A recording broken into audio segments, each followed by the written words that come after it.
If you will take your Bibles, turn to the book of Exodus, chapter number 15. Exodus, chapter number 15. Exodus, chapter number 15.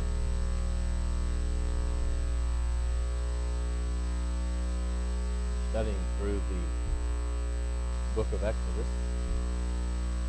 Last week we talked about the Song of Moses as the children of Israel looked back and saw the results of God's goodness and grace and bringing them across the Red Sea on dry ground, and then looking back and seeing their enemies destroyed. And so today we're going to follow the children of Israel now that they are on the side of the Red Sea, and they're headed now into the wilderness. They are 3 days journey into the wilderness. And call your mind back to verse 31 of chapter 14. It says, "And Israel saw that the great work which the Lord did upon the Egyptians, and the people feared the Lord and believed the Lord and his servant Moses." Very important statement right there. They saw, they feared or reverenced God, and they believed in the Lord and also in his servant Moses. And that's a very good place to start this morning when we follow into chapter 15, verse number 23. Notice verse 23 says, "And when they came to Marah, they could not drink the water of Marah, for they were bitter. Therefore the name of it was called Marah. And the people murmured against Moses, saying, What shall we drink? And he cried unto the Lord, and the Lord showed him a tree, which when he had cast into the waters were made sweet. There he made for them a statute and an ordinance, and there he proved them, and said, If thou wilt diligently hearken to the voice of the Lord thy God, and wilt do that which is right in his sight, and wilt give ear to his commandments, and keep all his statutes, I will put none of these diseases upon thee, which I have brought upon the Egyptians, for I am the Lord that healeth thee." Now, notice that phrase, "I am the Lord that healeth thee." Why? What was the example here that we saw? Well, the waters were bitter. God showed Moses a particular tree, and that tree he placed in the water, and the waters became sweet, and they were able to drink them. And he says, "I've done this in your sight so that you'll learn to listen to me, that you'll learn to pay attention, that you'll learn to do what it is that I've asked you to do." Okay, "I am the Lord that healeth thee."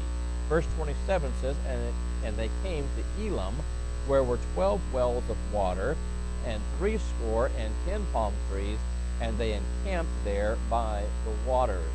Chapter 16, verse 1, "And they took their journey from Elam, and all the congregation of the children of Israel came into the wilderness of Sin, which is between Elam and Sinai, on the 15th day of the second month after their departing out of the land of Egypt.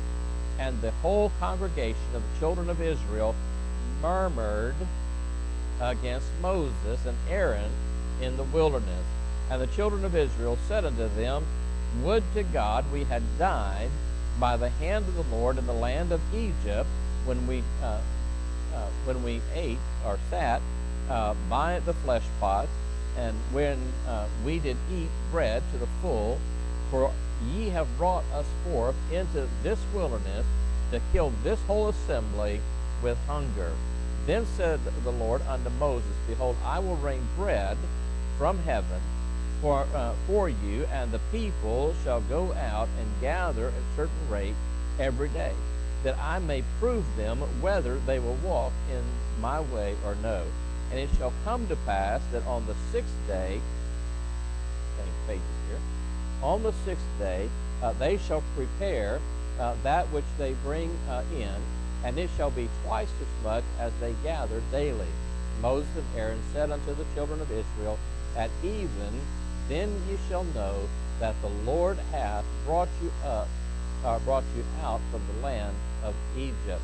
I want to call your attention back to chapter 16 and verse number 2, and all Israel murmured against Moses and Aaron in the wilderness. I want to speak to you this morning on the subject, when the leadership fails. When the leadership fails. Let's pray. Father, we bow before you this morning. Again, we ask your blessing upon the preaching and the teaching of the Word of God. Lord, I pray that our minds will be open, our hearts will be attentive unto the words that are spoken here today. And Lord, that we would learn and apply the truths of the Word of God to our hearts and our lives. Father, we thank you for all that you do. In the precious name of Jesus we pray. Amen. I want us to look at that because in chapter 15, in verse number 24, it tells us that the people murmured against Moses. And then in chapter 16, in verse number 2, it tells us that they murmured against Moses and Aaron. Murmur means to complain, to cause, to grumble. Grumbling and complaining, of course, is human nature. We always find something to grumble and complain about. We don't like the weather. I'll be perfectly honest with you. I think we've had plenty enough rain. My house looks like a lake around it. My dogs have found the mud puddles, and they drag them into the house. And it's a futile effort in trying to keep the house clean, trying to keep the dogs clean, and trying to maintain some order of maintain some order. But it seems like that we're never satisfied. Regardless of what we have or what we don't have, we find reason to gripe and to complain. Paul in Philippians chapter number 2 and verse number 14, I believe it is, says, do all things without grumbling and disputing. Do all things without grumbling and disputing. Now, he also tells us that whatever state we're in, to be content. Okay? However, we are not ever content. It seems that when we are uncomfortable, the one to blame is the person in charge.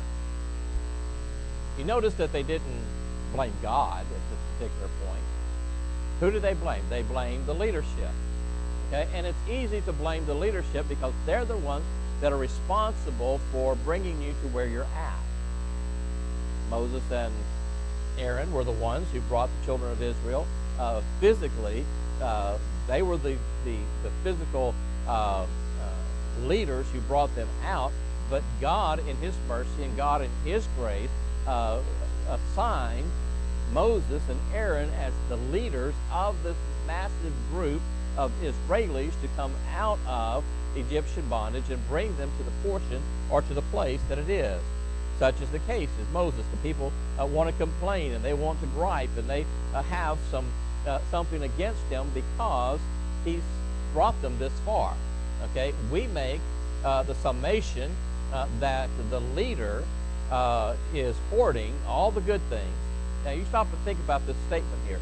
We make the summation that the leadership is hoarding all the good things for himself and withholding all the good things from those under his control. Now notice this. In chapter 15, what was the one thing that they complained about? They didn't have what? They didn't have water. And so I'm sure somewhere in the recesses of Moses' tent somewhere, he had this massive supply of water, right? No. Moses didn't have any sweet water. Aaron didn't have sweet water. They were in the same situation that the children of Israel were faced with. They were in the same place. They lived in the same location. They were standing right by the same river of water, or the body of water in Elam, where all the rest of the people were. They looked and they saw that the water was bitter and it was not drinkable, and so it's their fault. Because what? Because they brought them there. It's their fault. Okay. In the next portion of chapter 16, they're complaining because they don't have anything to eat. We have 600,000 plus Jews. It says 600,000 footmen plus. You got women and children and the older people, and you've got all of this massive group of people, as well as the Egyptians who sided with the children of Israel, who left with them, the mixed multitude. They were all there, and they said, Moses, I'm sure in your tent you've got filet mignon, and you've got all of these wonderful delicacies and all this. We're out here starving to death. You've got this great store, and we're out here, we have nothing to eat. I'm sure that's exactly the way it was. No, it wasn't that way. You see, in our mind, what we think is, because you're the leader, you have the luxury of picking and choosing and having the good things, and then you pass the bad things down to your constituents, to those who are under you. That's usually not, if you have a good leader, you have somebody who's conscientious about the people that they are leading. They don't do that. Usually, if the case is known, and in my situation, I've seen this on numerous occasions, the leadership feels the pinch before the people do. The leadership feels the pinch before the people do. What do I mean by that? Usually the leadership realizes something's coming down the pike, something's fixing to happen. How are we going to resolve this issue? I have a feeling that Moses and Aaron probably knew the water was bitter before they got there. So what do? They had to start trying to make plans. How are we going to fix this? Well, you know, in some instances, the only way it's fixed is by the goodness and grace of God. And God, by the way, would have fixed the problem with the bitterness of the water in Elam, or the lack of bread in chapter 16 with the children of Israel in his time anyway. They didn't need the complaints of the people. All right, so the leadership usually feels the pinch first. Secondly, the leadership is already engaged to help the people. The leadership is already in tune. They already know we've got to have something to do. We've got to fix this problem. We've got to come up with an idea. We've got to plan this out so that we can help the people. You know, we look at things in a total different way. The leadership is already planning and looking for a solution for the problem. Stop and think about that. Okay, if you have a leader, and the leader is worth his salt, he knows, he looks down and he sees something is coming. I can tell by the numbers, I can tell by the money, I can tell by these issues that there's something coming down the line. So what does the leader do? Well, the first natural thing to do when we have a financial situation is to cut the salaries of the people below, but I'm going to keep my salary. A good leader will not do that. What a good leader will do is cut his own salary and try to make it sure that his people are taken care of. Usually when we get down to the bottom line and we have layoff, it's usually because the leadership has given up all of their financial opportunities. Now, I'm not talking about secular companies. I'm talking about God's people in God's house. I've seen this on numerous occasions. But, of course, Garth Baptist Church has only had 2 pastors. My father-in-law, who started the church in 1961, and myself. But under his leadership, I saw numerous times when he went months and months and months without a paycheck so that I could get a check. And I said, no, you need to get paid. You need my... No, he said, I'm going to take care of you first. What was he saying? You're the most important thing right now. We get the church bills paid, we get the staff paid, and then if there's anything left over, I'll get paid. And that was his thinking, and that was my thinking. And it's always been my thinking. Let's take care of God's work, let's take care of God's people, and then when we run out, we're all in this together. But as I said at the beginning, the leader is usually the one to feel the pinch in the first place. He already knows, or she already knows what's fixing to happen. All right, now, notice the reasons why we grumble. There's some reasons why we do grumble. First of all, we grumble because we do not know the facts. We don't know the facts. As a pastor of the church, I mean, there's some things that go on that I don't tell you. If I came in and said that we owe $14,000 on a water bill, and you're going, oh! We do. I mean, that's a truism. We owe $14,000 in a water bill. You say, how did we get to $14,000? Because we had a leak. Forced upon us by Comcast or Xfinity when they did did a new line out here to put a box on our property that we didn't ask for, and they broke the water line. And it leaked. Now I'm working on that, trying to get them to write all that off. But yeah, you know, how would you like me to come in here and say, folks, we need $14,000 for a water bill? You know, yeah, you probably had the same heart attack I had when I opened the bill. There's no possible way we can have that much. Okay, there's some things that can't be fixed.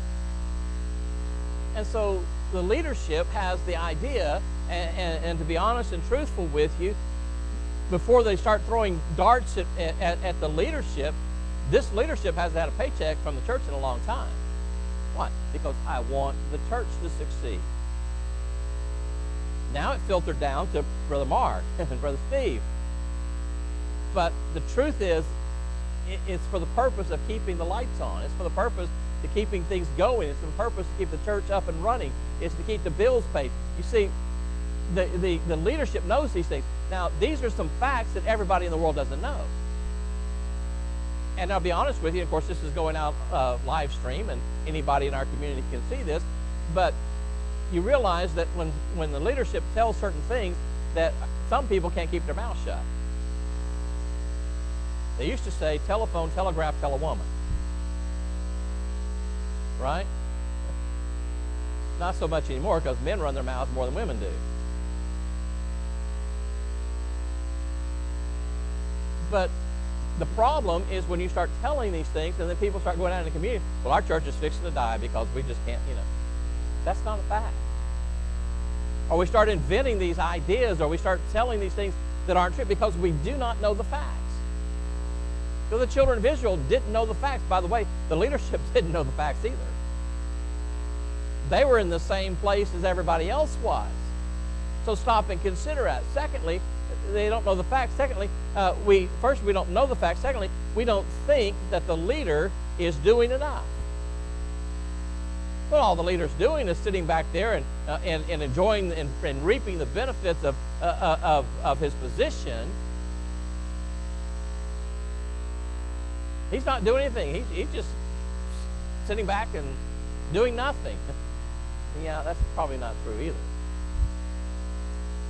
Okay. The third supposition is that we lose confidence in the leadership's abilities. We say, well, the leader just isn't capable, and the leader doesn't have the abilities to do. And see, that was the complaint that the children of Israel made against Moses and Aaron. It's all your fault. If you had left us alone, we were doing just fine. Some could say in the old location.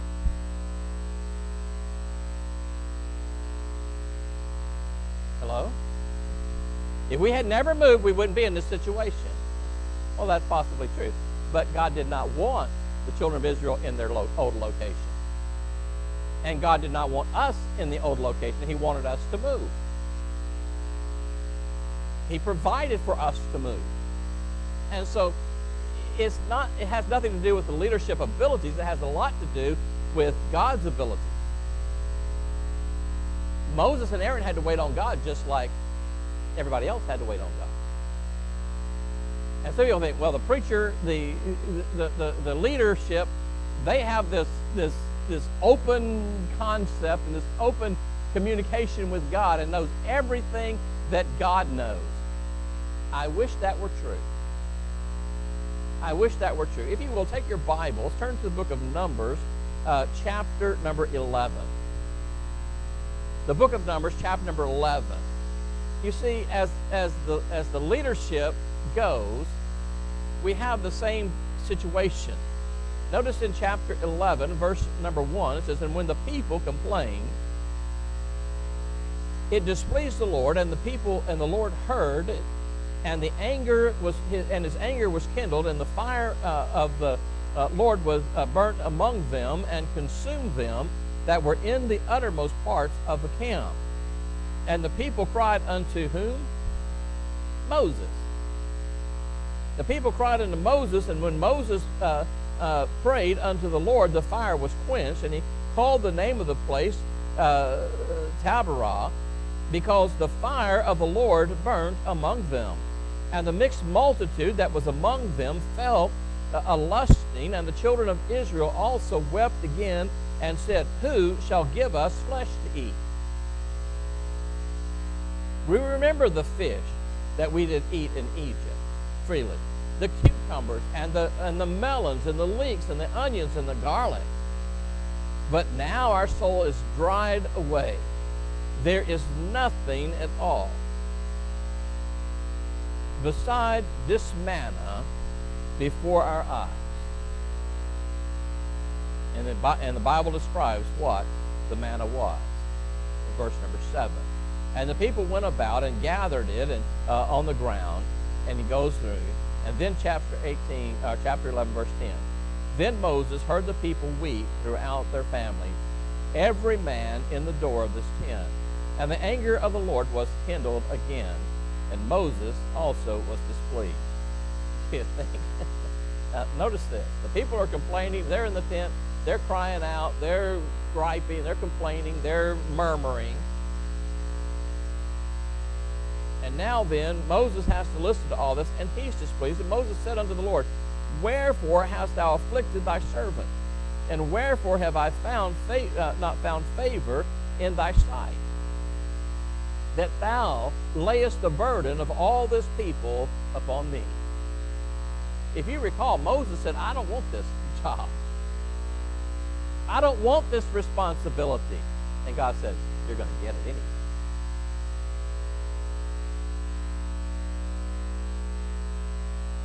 Moses even went to God and said, look, God, come on. I didn't ask for this position. I didn't ask that this, and now I have to listen to the people weeping and the people crying and their suffering and all that's going on. And God took care of that, and God intervened in that. But if you'll look in chapter number 11 now and come down to verse number 21.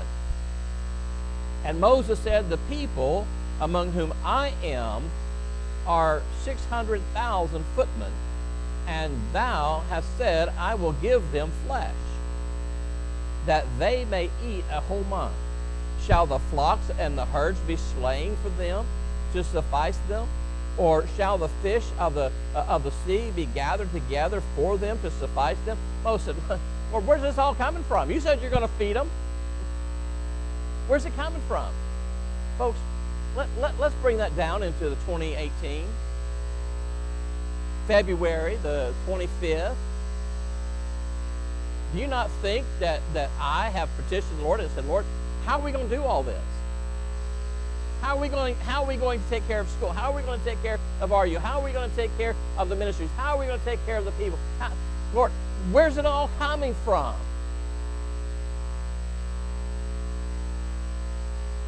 You said you're going to provide all this stuff.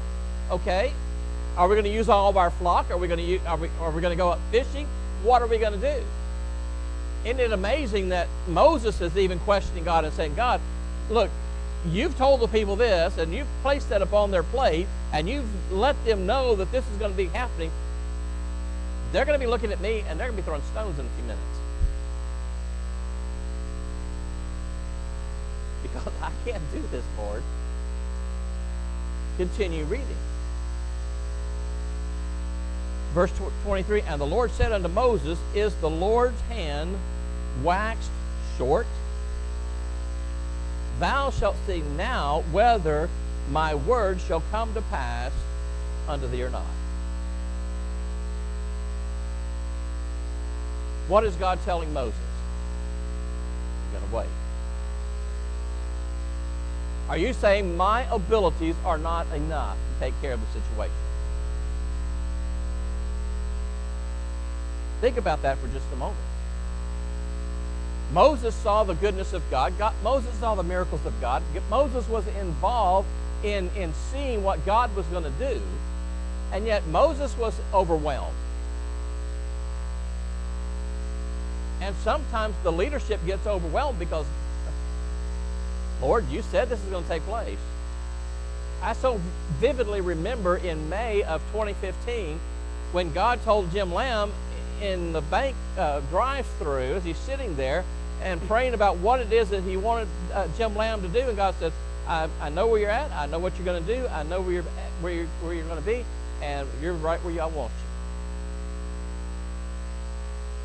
Now I'm looking back these 13 years and I'm going, oh Lord, I didn't ask for all of this.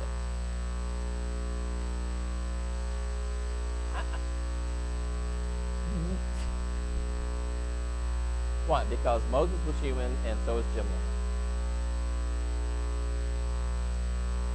Notice verse 33. Let's go to verse 31.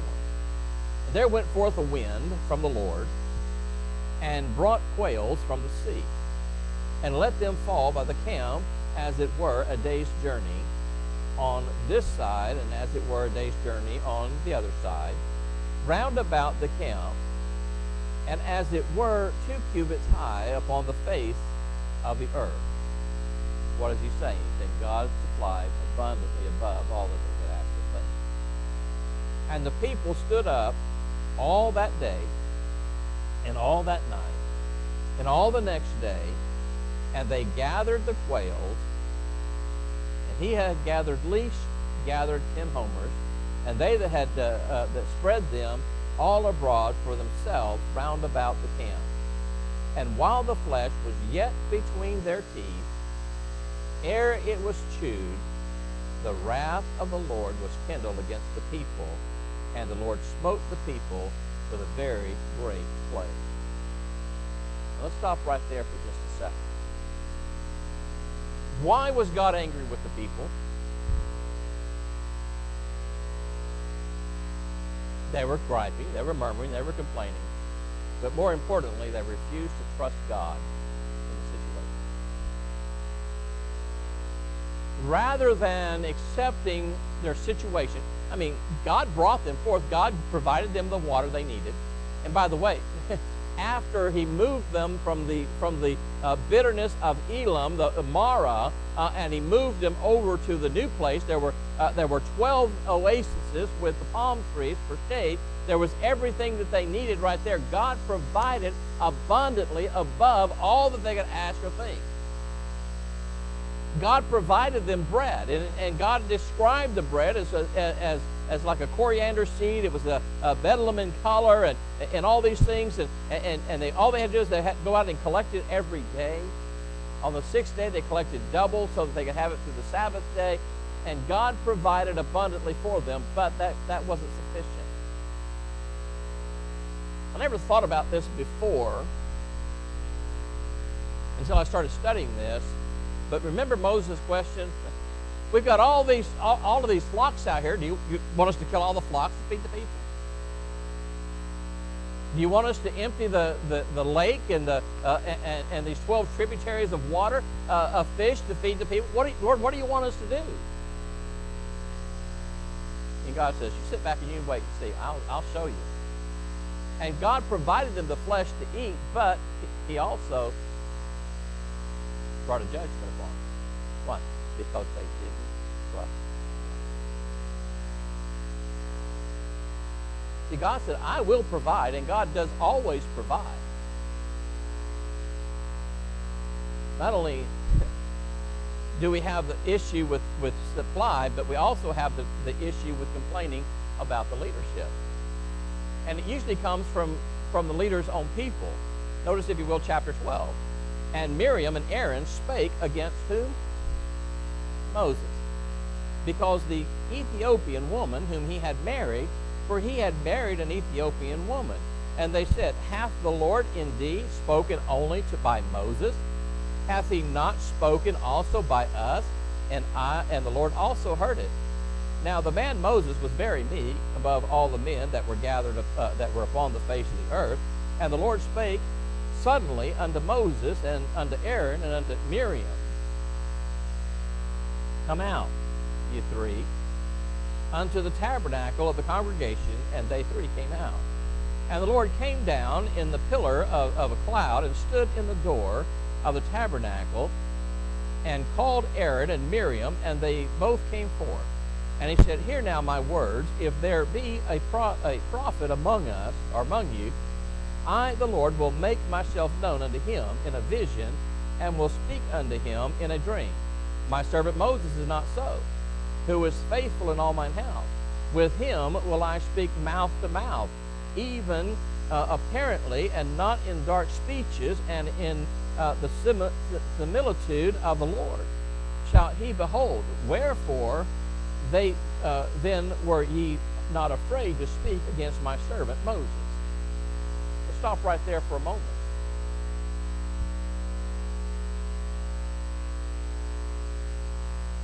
Those of Moses' own household, those who were leading with him, and we would say maybe the staff, were complaining against Moses.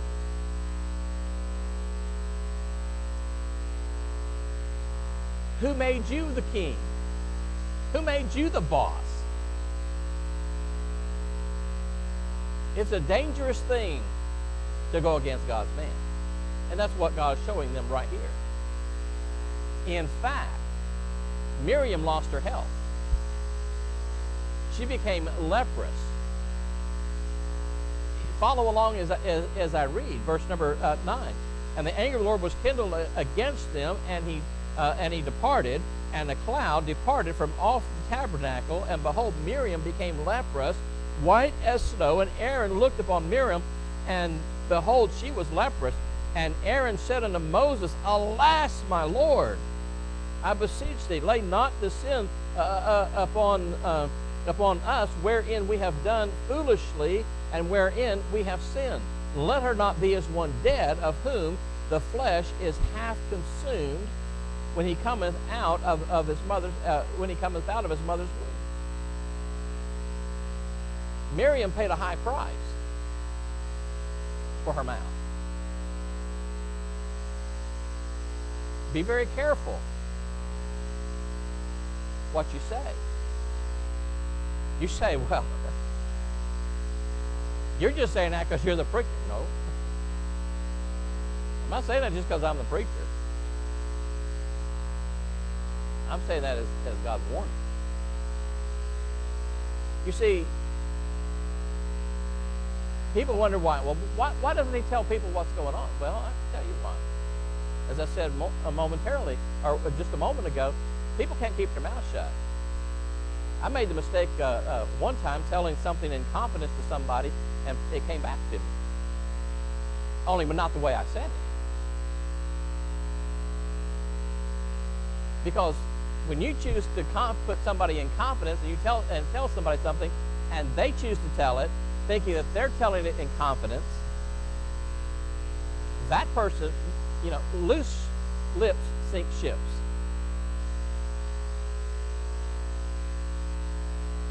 And you can't believe everything that's said. You can't. Because everything that's said is not necessarily true. It just makes the person who's telling it look good.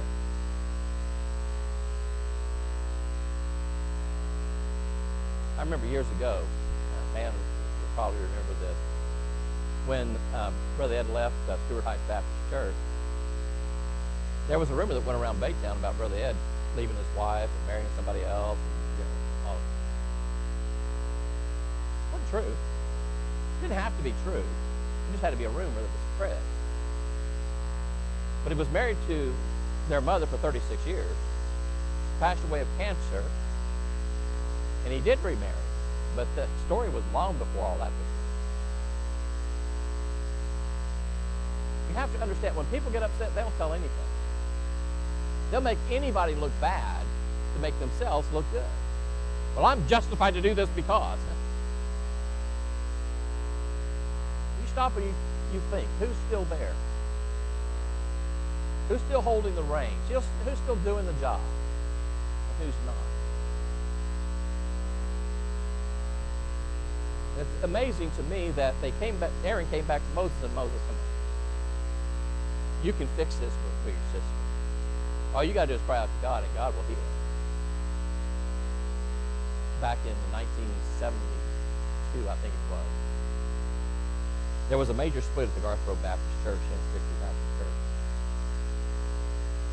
And the man that was with Brother Ed that day, he was with him all day long. They went door knocking, hospital visits. The guy was his best friend all day long. At Wednesday United Church, this man that had been with him all day long stood up and crucified him.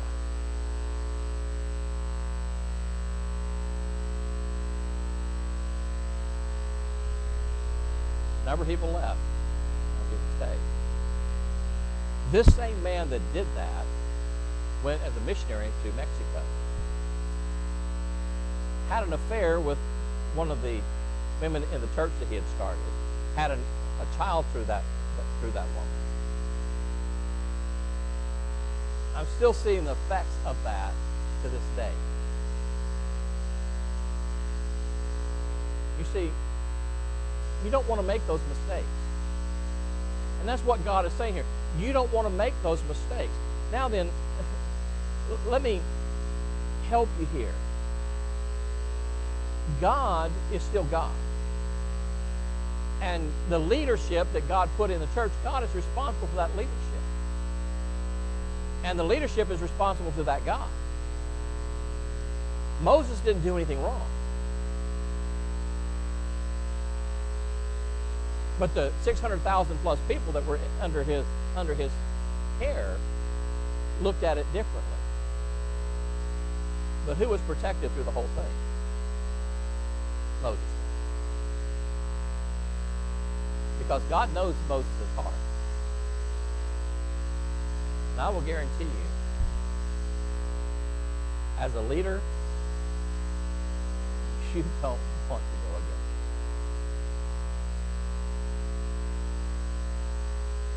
And as God's people, you don't want to go against the leader or God.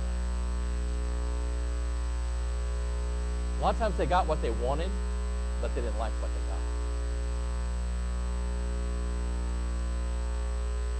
Very important to understand. Has the leadership, did Moses fail in leading the children of Israel where they were supposed to be? No. He didn't fail. In fact, he was, other than the fact that when God said, speak to the rock, and he hit the rock out of his frustration for leading the children of Israel and their complaints and their against him and always talking about him and always pushing at him. And finally he retaliated and said, don't, and he smote that rock and water came forth, but he messed up God's timing. Because the first time that they didn't have water, God said, speak to the rock, and water came forth. Or smite the rock and water came forth. Second time he said, now just speak, because Christ is only spitting one time. He didn't need to be smitten again in order to bring forth the living water. He just needed to be spoken.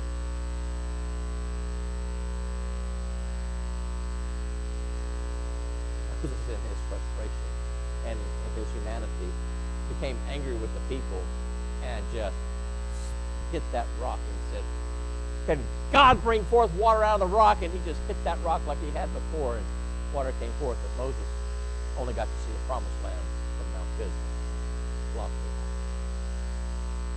As he looked across and viewed what could have been. The greatest struggle that the leadership has is to not become bitter and angry at them. I learned a lesson a very, very long time ago from watching men of God who were successful men of God and the end of their ministry. Some of you, if I called his name, would probably know him. He was a great preacher. Pastored a local church here in town. Wonderful preacher. I mean, I met him, had the opportunity of being in his presence. He was an awesome man of God, but he became bitter. He reacted to people.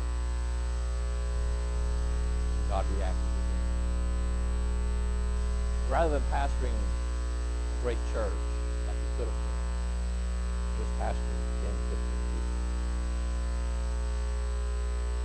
Every church he went to after that, and there were many after that, the same thing. Why? Because he became hateful. He went on the attack. I've seen it happen over and over. I've been in this for very long. My daily prayers, Lord, don't let me become one. Lord, don't let me attack. Sometimes people kind of go, well, Brother Jim, what are you going to do about this? And in my mind, I'm thinking, this is what I'm going to do, and I'm going to, and God will take up. You notice Moses didn't attack Miriam. I'm telling you about that man that attacked Brother Ed and stood up in the pulpit and attacked him, and he was the leader in trying to destroy him and the church. Somebody else in that church was with him, and that very night, that man's mother had a stroke. They put her in the hospital. That man called Brother Ed.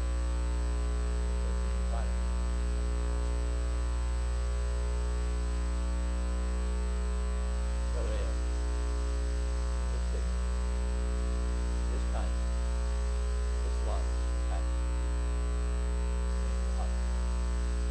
prayed with that man, sat there with that man. That's his love. See, and Aaron came to Moses and said, Moses, I don't think it was an arrogancy. I don't think it was anything but a humble heart. Moses, we were wrong. Can you please pray for us?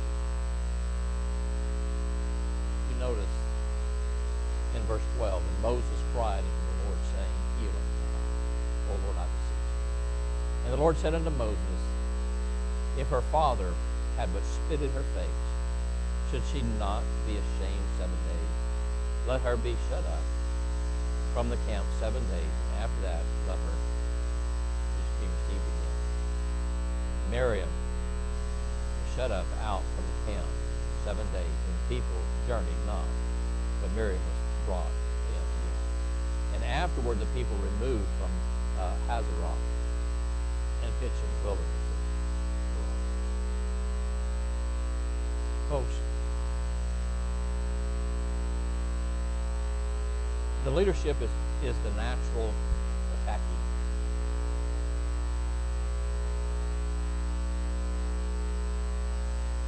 God said, don't attack the leadership. We have to work together. Accused Jesus of being a devil. Jesus told him, a house divided cannot stand. A house divided against God's man, God's people, will never stand and will never succeed.